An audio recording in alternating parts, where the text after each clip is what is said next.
A Pictish stone is a monument carved with symbols and inscriptions, such as serpents and the double disc, often with an overlaid Z-rod, as you can see here. The Picts were a confederation of peoples who lived in what is today eastern and northern Scotland during the late Iron Age and early medieval periods. The name Picts appears in written records from late antiquity to the 10th century, when they are thought to have merged with the Gaels to form the Kingdom of Alba, which is present-day Scotland. Alba then expanded, and by the 11th century the Pictish identity had been subsumed into the Scots. The term Pict is thought to have originated as a generic term by the Romans, where the Latin word picti is taken to mean painted or tattooed people. What the Picts called themselves is unknown. Mass, pipes and drums! By the center! Quick! March!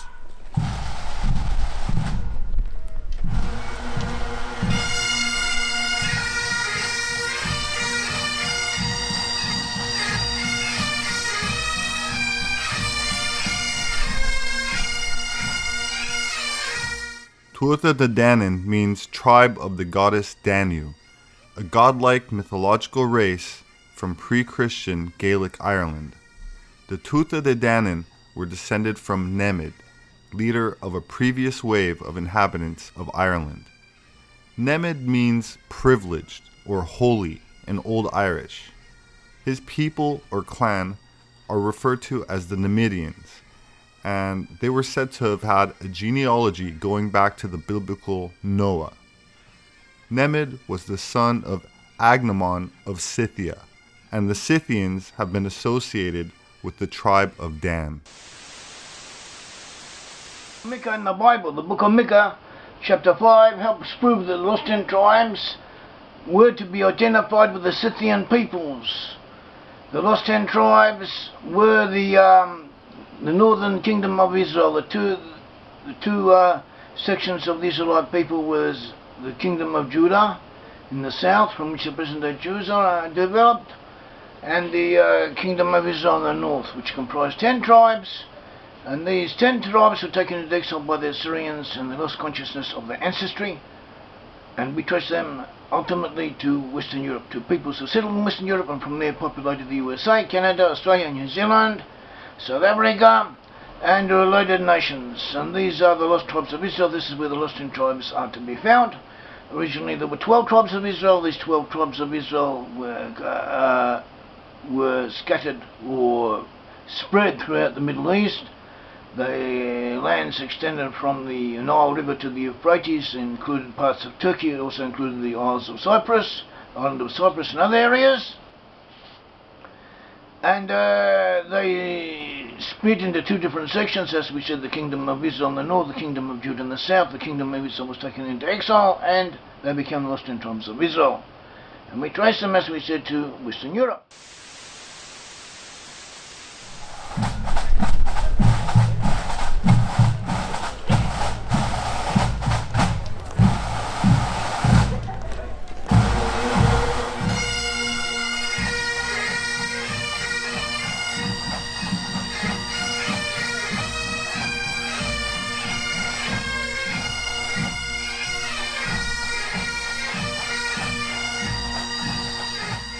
The Phoenicians were the descendants of the Canaanites of the Bronze Age, through the Iron Age and Roman period.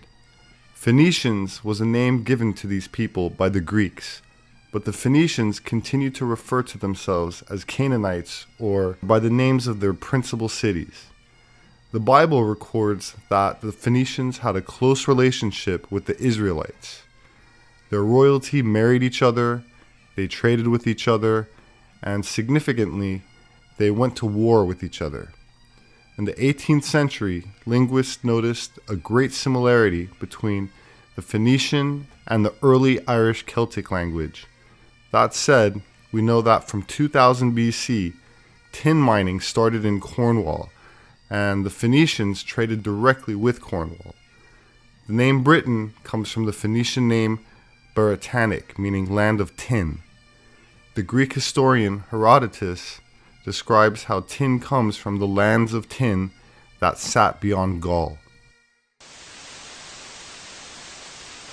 The Greeks indicate that these people who were called Phoenicians included a lot more than just the city-states of Tyre, Sidon, and Byblos that you'll see along the coast of Lebanon. The Greek names in their histories, and Homer and others, record that the Phoenician term was applied to the whole east coast of the Mediterranean and included the land of Israel and Judah. Now, the Phoenician Empire had many, many colonies in the Mediterranean Sea area, the west coast of Europe, the west coast of Africa, and into the British Isles at least. Phoenicia had a colony in Britain. Carthage was a Phoenician colony. And evidence confirms that the Israelite Phoenician Empire came to North America. You won't read it in the standard history textbooks. You have to know what journals to go to in the colleges and the rather arcane archaeological journals and so forth. But the evidence is there. It's just not being passed out to people. The Phoenician Baal worshippers had fairly large colonies in America. As Barry Fell's book points out, they had a large temple to Baal in New Hampshire that's called Mystery Hill. In fact, I've seen it on the Discovery Channel, where it showed Barry Fell walking through the ruins of what was left. And frankly, there's not much left, because all you have is the basements of these buildings. Because when the American colonists came to New England, as they were building their cities and towns in New England, they needed building materials for streets and buildings. They found this complex of buildings. Brick buildings, it's on the New Hampshire-Massachusetts border, I think. They disassembled them, and they made their cobblestone streets out of these bricks. Well, when the Epigraphic Society, led by Barry Fell, realized that there were inscriptions at Mystery Hill in ancient Phoenician, Carthaginian, the Celtic languages, they were literally going with, on the bricks that were still left that they could identify had come from that site, and they were looking for inscriptions with their magnifying glasses along the streets or on the sides of buildings, and sure enough, finding them. Dedications to the pagan gods you read about in the Bible, Baal and Ashtaroth. And so they were over here. These date from about the 2nd millennium BC to the 800 to 600 BC range. In my area of the country, in Davenport, Iowa, they dug up a New World equivalent of a Rosetta Stone. Remember the 3 languages that were found in Egypt where they were able to decode the hieroglyphics of Egypt? A similar stone exists in a museum in Davenport, Iowa, to this day.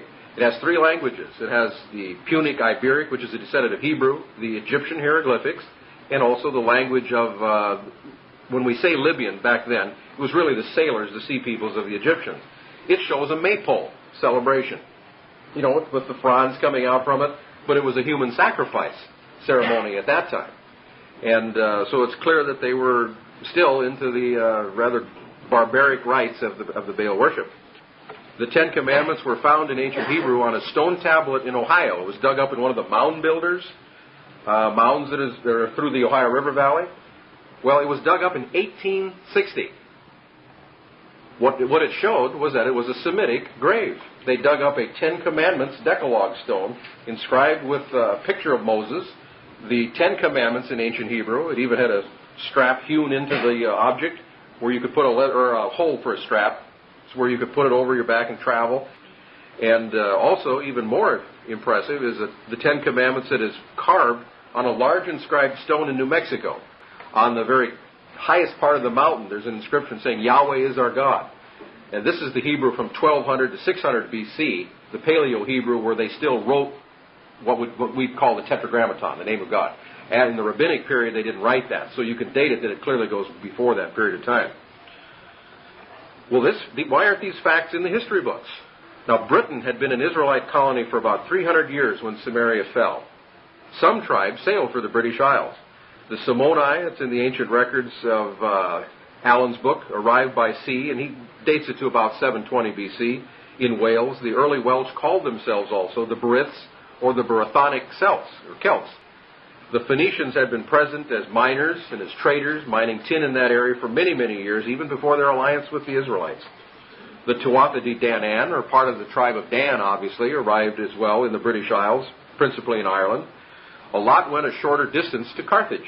But evidence exists that most of the Israelites did not go into captivity, nor did they make sea voyages to new lands, but instead migrated via land and conquered a new homeland in the Black Sea region.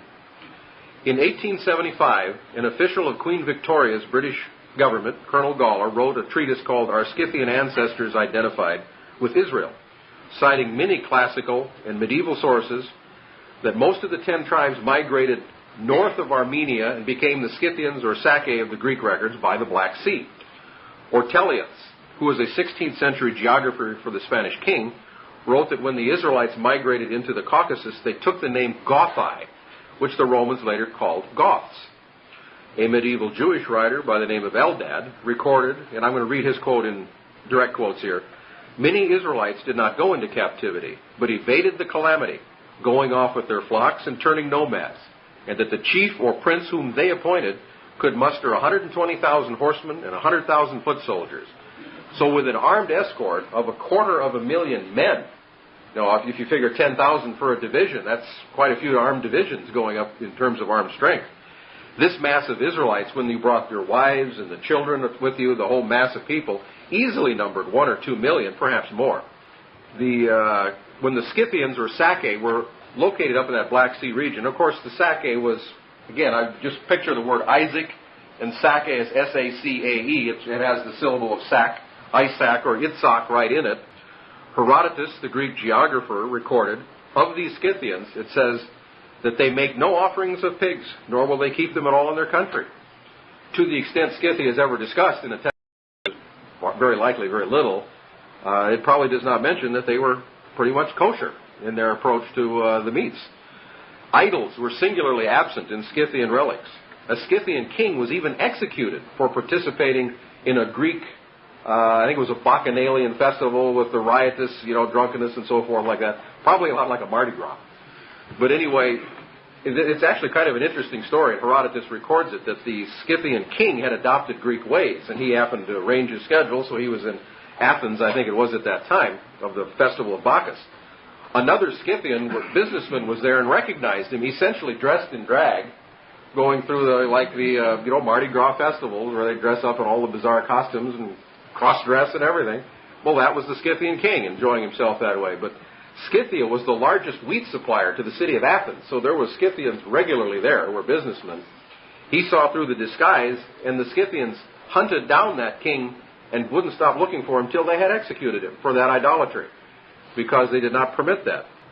Now, the Scythians gave the Israelite names to the rivers that emptied into the Black Sea when they got there. They used to have Greek names like the Ister, the Borysthenes, and I forget Tene, I think, and I forget the other one. They gave it the names Danube, Dniester, Dnieper, and Don, all of them after the tribe of Dan, right after Israel got there. In about 624 BC, Scythia conquered all of Asia Minor, Mesopotamia. They passed through the area of Palestine, were at the borders of Egypt ready to invade when the Egyptian rulers gave them tribute to make them leave them alone. But Nineveh and the Assyrian Empire were effectively given the coup de grace as this. They ravaged the land of Mesopotamia. And you can see the revenge motive here, that Israel, who had been driven off its land, would love to come back and do payback to the Assyrian Empire, which they did. But the Scythians were very protective of the Jews in Judah, didn't harm them at all. This would have been during the reign of King Josiah, which is covered in the Bible. But it's interesting that at the time, secular history tells us that there was a lot of Scythians or Sacae in Palestine. The Bible, during the reign of Josiah, doesn't call them Scythians or doesn't call them Sacae. But it says at that time that Josiah invited the people of Manasseh, the people of Ephraim, the remnants of Israel, or Israel that were present there at the time of Josiah's reign, to join in the holy day. Since the Bible was written from the standpoint of the Hebrew people, it gives the Scythians their old Hebrew names, which were still very well known to the Jews because only a century had gone by since they left. Now, Herodotus stated that the Scythians were a civilized people. Epiphanius, another Greek, stated that the laws, customs, manners of the Scythians were the standards of civility and polite learning. Now, we are taught in our textbooks that the Greeks and the Romans were the great civilizers, right? I mean, nobody could learn anything unless a Greek or a Roman learned it first, is the general propaganda we get. Many of our textbooks are repeating Greek and Roman propaganda, as I'll get to in just a minute. But this is an example where the Greeks themselves said that the Scythians were the standards of civilized behavior. Where do you think the Greeks got their civilization, or many of their civilized activities? From the Scythians. Paul, in Colossians 3:11, agrees. He draws a series of contrasts where he mentions the Scythians. Remember, he says that in Christ you're neither Jew nor Greek, bond nor free, barbarian or Scythian. So Paul himself was using Scythian as the exact opposite of a barbarians, holding them up as the standards of civility, just what the Greeks said. In 528 BC, Cyrus the Great of Persia, who I'm sure you've heard about, attacked the Scythians living near the Caspian and Aral Sea. Persia attacked a main tribe of the Sake called the Manasseh. Scythia was ruled at that time by a queen. Her name was Tamaris. But this queen was a tough lady, and when Cyrus the Great attacked, she warned him to stay out and told him he would get his fill of blood if he didn't leave. But they tried to keep the peace. Persia was the aggressor. The Scythians said, why don't you go back to your own place? We'll live in ours, and let's avoid all this bloodshed. Persia would have none of it. So they attacked. Queen Tamaris led her army against the Persians. Cyrus the Great lost his life. He was killed there. Most of his army was destroyed, which the Greeks record of this battle. The Massagetae utterly crushed the Persian Empire, and yet you hardly hear about them in any of the history books. We hear about the losers, the Assyrians who lost to the Scythians, the Persians who lost twice to the Scythians again. And King Darius, then of Persia, tried for some revenge in about 512 BC. He led an army, bigger one this time. They had more respect for Scythia now. He led an army of 700,000 over in the Black Sea region of the Scythians. He didn't try to fight those ones on the east anymore. He went over to the west side, see if they were a little softer. Well, they had different tactics, just like the Russians used against Napoleon or against Hitler.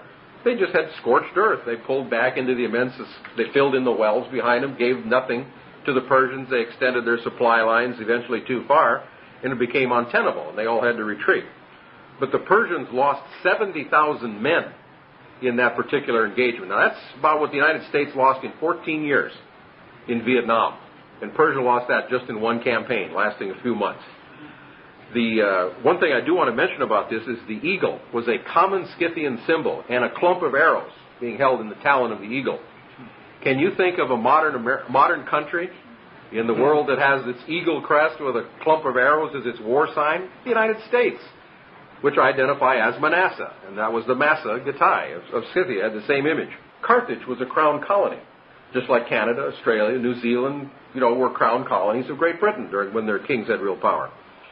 The priests of Carthage were called the Kohanim, after the Cohens. The term rabbi was noticeable. Historians state that the sacrificial rites bore a very significant resemblance to the book of Leviticus. The Encyclopedia Judaica also acknowledges that Hebrews, or Israelites from Palestine, were with the Phoenicians when they founded Carthage. Carthage grew strong and rich. They had such a powerful navy that for centuries they forbid the Greeks and Romans to even go out into the Atlantic. That was their private playground and their private domain, because they exploited the Atlantic world for their own wealth. And Carthage was known as an incredibly wealthy city. Carthage had Gibraltar, or as they called it, the Pillars of Hercules. That's one of the gates of their enemies. Frederick Pohl's book, Atlantic Crossings Before Columbus, quotes two Greek accounts of Carthage's secret Atlantic land. So they learned about it, they just couldn't go see it. One is a fairly respected source, Aristotle. He states, in the sea outside the Pillars of Hercules, the Carthaginians found a wilderness with navigable rivers. Carthage, the master of the Western Ocean, which meant the Atlantic, observed that many people attracted by the fertile soil and pleasant climate resided there. Carthage decreed no one else under penalty of death would be allowed to sail there. They kept the land secret. Another Greek writer wrote, there lies a very great island in the vast ocean, many days' sail westward from Africa. The soil is fruitful, a great part of it is mountainous, but there's a large plain watered with several navigable rivers, the Mississippi, the Missouri, the Ohio, etc. The mountainous part is clothed with very large woods. Well, obviously, this is North America. And the Greek histories also record that the Carthaginians sent fleets with tens of thousands of settlers out through the Pillars of Hercules. They assumed they were going to colonies in Africa or Europe, but frankly, there isn't a population base there to indicate that that is where they went. And now, through the work of Barry Fell and the Epigraphic Society, we know a lot of those colonists came to our side of the Atlantic. Carthaginian coins, writings, and artifacts have been found in Colorado, New York, Alabama, Georgia, Connecticut, Nevada, and other places. But why are these facts not in textbooks? Well, obviously it's being suppressed. But the fact is, The Phoenicians and Carthaginians sailed the oceans for centuries. They knew the world was round about a millennium before the Greeks learned it. So we have this myth that the Greeks were the founders of all civilization, when in fact the Phoenicians and Carthaginians would be just absolutely amazed if they could be resurrected now and see that their ancient propaganda was being taught as facts, because the Greeks got this world is flat notion from a disinformation campaign from the Phoenicians and Carthaginians. They knew the wealth that was out on the other side of the Atlantic and other places. They wanted to scare everybody else away. So they invented those maps you see in the ancient world where it shows these monstrous sea creatures that would just gobble ships, you know. So the Carthaginians invented that to scare their enemies off the ocean so they could have a monopoly. And they understood latitude and longitude. They knew how to navigate with the trade winds and the currents back and forth across the oceans with no difficulty. But the Greeks, for example, were so ignorant of this that at one point the Carthaginian navy, which usually blocked the Pillars of Hercules, was gone on a war. A Greek sailor from Marseille, France, named Pythias, sailed through the Pillars of Hercules and started going north in the direction of Britain. He was absolutely amazed to see that the constellations changed position in the sky. Further north he went. He went back and told the Greek world, the earth must be round. The positions of the stars is changing. It's like I'm sailing on a sphere going, you know. They all laughed him to scorn and said, no, of course you know it's flat.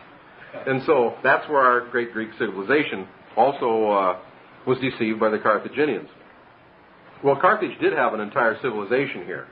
Historians discuss two mysterious civilizations in ancient America. The Adena people, who inhabited the Ohio River Valley, they can identify from about 1000 BC onward. Now that's the time of King David and Solomon, when they were sending fleets across the ocean, until they merged with the Hopewell people around 300 to 200 BC. They died out centuries later, but 300 to 200 BC is a key time as well. That's the time of the Punic Wars, when the Carthaginians were losing to the Romans and more of their people left for their colonial system as refugees. The Presidents Jefferson and Harrison, about the mound builders, they were wondering if these weren't built by the lost tribes of Israel. And one of the artifacts in an Adena grave was translated by Barry Fell as Punic in the form of an alphabet used in Iberia, that was in Carthage's territory, in the first millennium BC. It was a language of Carthage which was from the Hebrew. So as soon as they found out that, oh, there's Semitic goods in these mounds, we don't want to dig up anymore. You know, the establishment didn't want to find out anything more there. There were Semitic names and grave goods. They even had copper hides. Those of you who, you know, it was a form of ancient currency. It was a copper that looked like a rectangle with hooks on it. And they've even dug those up in American sites. My name is Robert SEPEHR. I'm an anthropologist and author. My published work can be found on Amazon.com. Please check it out, and thank you for leaving a positive review. Please remember to subscribe to my YouTube channel, which is close to getting its 100,000th subscriber. So thank you for all the support. Our other YouTube channel called Atlantean Gardens is also at about 100,000 subscribers. Thanks again for sharing these videos and for the support on Patreon. Your donations are greatly appreciated, and I look forward to uploading a lot of new content this year. So please leave me your thoughts in the comment section. Stay well, and I will see you next time.